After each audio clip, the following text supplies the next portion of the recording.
Well, listen. Here's what I had to do. Last night was the Tony Awards, right? Yeah. In fact, Tom Trapp was texting me. I said, "Leave me alone. The Tonys are on." Okay. What's wrong with you? So and then he kept texting. And then he kept texting me just to aggravate me. All I can do is dive in and try to do something relevant. The best musical nominees were one that I know you saw, Illinois. Right. Water Dance for musical. Elephants. Yep. Suffs. Hell's Kitchen, which is somehow Alicia Keys related and has.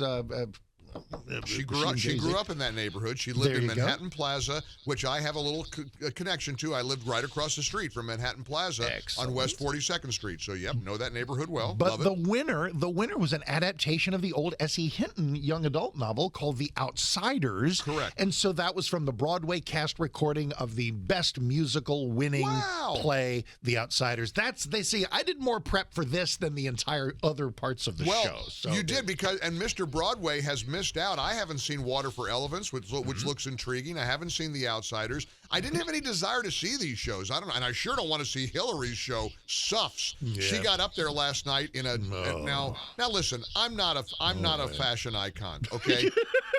But Hillary got up there in a giant muumuu. And I didn't know muumuus were back, but there she was in this big white gold muumuu thing, and she kind of alluded to the election. She said elections are sacred, but she didn't get too political. Thankfully, they didn't go all woke political last night at the Tonys, but there was enough of that. I did see somebody on social media say, after the disastrous week that Joe Biden has had, well, of course Hillary had to pop up at the Tony Awards because somebody's got to bail him out. I mean, and first of all, welcome back. I missed the heck out of you. My whole week was screwed up last week. Can we coordinate our vacation so we're gone at the same time from now on?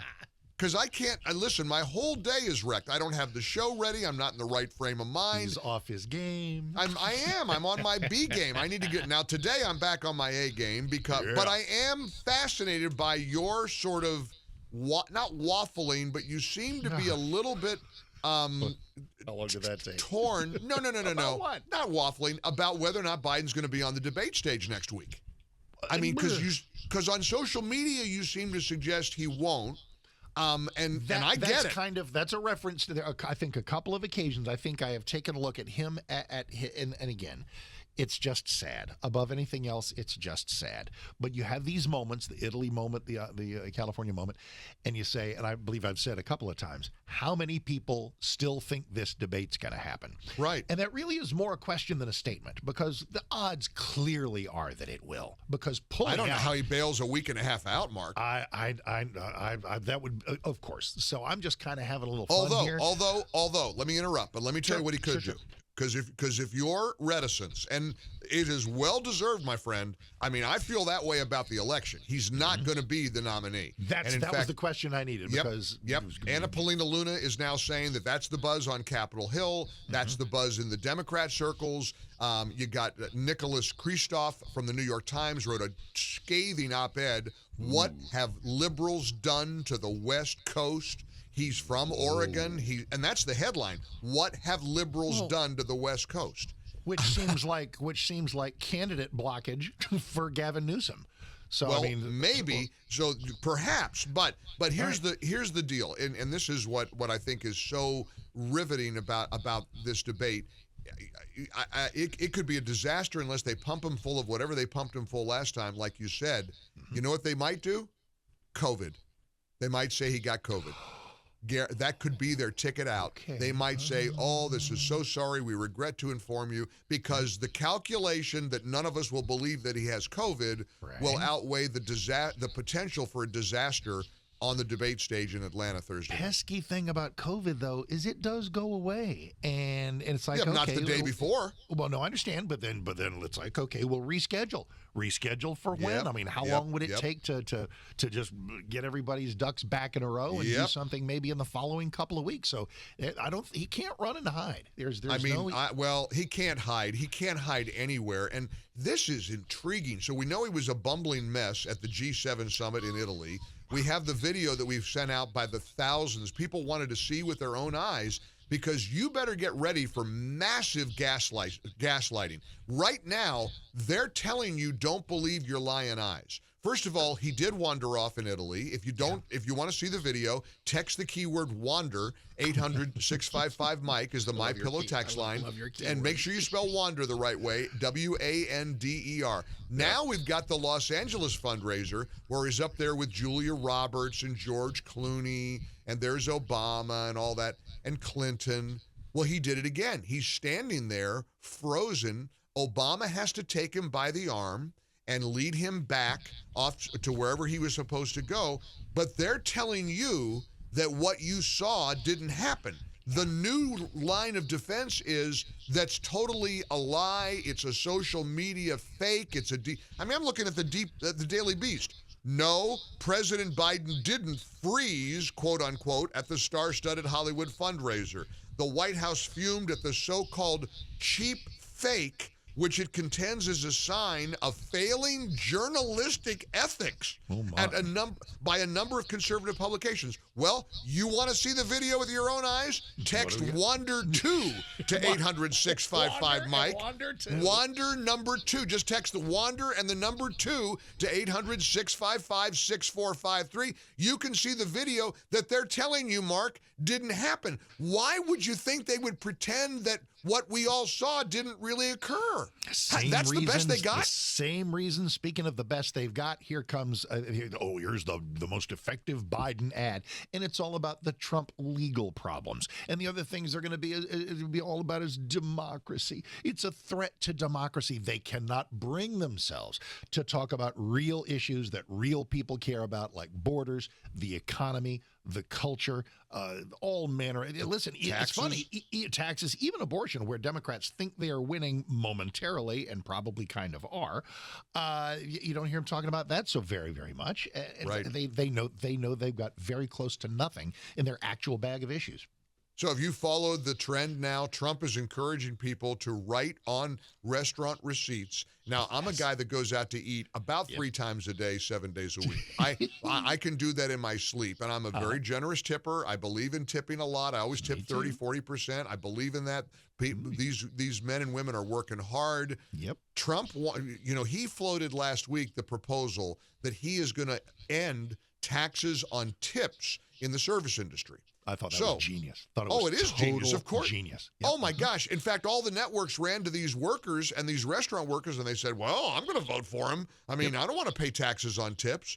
So now he's encouraging people at his big birthday party. They had a party at Club 47, which is a perfectly named venue. Tremendous. Club 47 in West Palm. He told the crowd that as part of his, further tax cuts, he would eliminate taxes on tips for restaurant workers. And he said, and we need to spread the word. So every time you leave a tip for the next 5 months, put on the receipt, vote for Trump because there's no tax on tips. God, that's a lot of words. Well, it's a lot of, we need shorthand. Trump will remove taxes on tips. Vote Trump, no taxes on tips. Perfect. Yeah, vote Trump, no taxes on tips. But see, Tracy, my producer, was just pointing out, a lot of hardworking people aren't paying attention. They're not listening to shows like mine and yours. They're not even watching the news. They got their head down. They're trying to get through. So and I guarantee you, and I'll hear from waiters and waitresses today who I'm sure are starting to see this message that's on you're going to make them aware, and they're going to look at that, and they're going to look into it, and they'll Google it, and they'll say, wait a minute, Trump isn't going to tax me on tips? I like this guy. This may give him, because the list of swing states that's also very, very important, and the most important ones are Pennsylvania and Arizona and Michigan. But with that one right there, he just won Nevada. You know how many service industry people there are in Nevada? And speaking of Detroit, where we were this past weekend, we went to the People's Convention, and Mark, that was so much fun. Almost 10,000 people in a Charlie Kirk produced event. I keep thinking about this kid. There's got to be a movie made about the life of Charlie Kirk.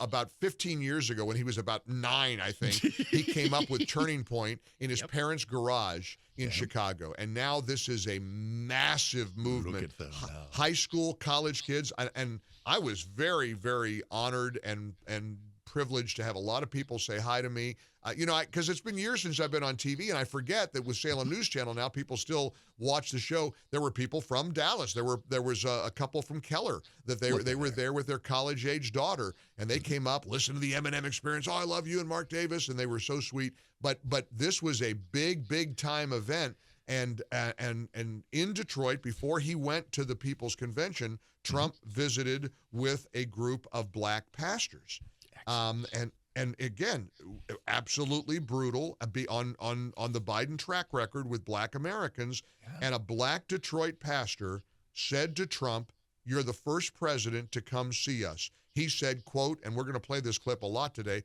President Obama never came to the hood. President Biden went to the big NAACP dinner, but he never came to the hood. So thank you, President Trump. Now, is he going to win with black voters? Probably not. But boy, is he making inroads. Well, sure. I mean, if he gets 25 or 30% of the black vote compared to the usual 10, that's it. That's just it. And game. Now, Mark, I know how we both feel about polling, but I mean, don't look now. Are you looking at these polls? Even if they're a good bit wrong, he's still ahead. That's how things are. He could be wrong in half of them, and he's going to win. I mean, now I'm going to channel you. Now here's my inner Mike. It starts to worry me. Me too.